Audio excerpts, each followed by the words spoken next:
In 1937, a seventh grader in Oregon failed a book report, not because she didn't do her homework, but because the book she chose was about the Soviet Union. The book was this, New Russia's Primer by M. Ilin, a vivid introduction to the Soviet five-year plan. It described how new dams and factories were being built, and about communal kitchens that freed women from endless housework. Ilin wrote, "After all, man is not just muscle with which to work. He is not a machine. He has a mind that wants to know, eyes that want to see, ears that want to hear, a voice that wants to sing, feet that want to run and jump and dance, hands that want to row and swim and throw and catch.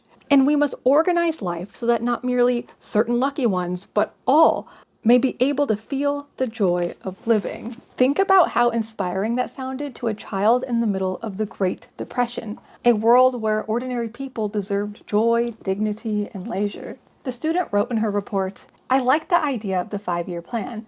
I learned how different people in different lands worked, and we should do the same." But that teacher failed her.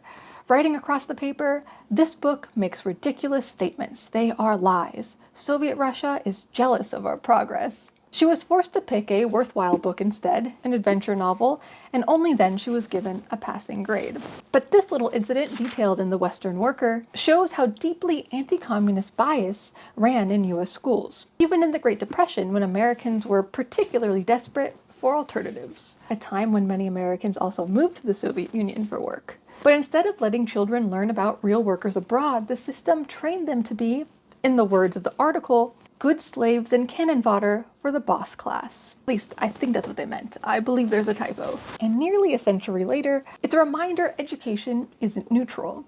For almost 100 years, Americans have been taught to fear and dismiss socialism and communism, no matter how hopeful or practical the ideas are. What's allowed on the reading list and what's censored always tells you whose interests are really being protected.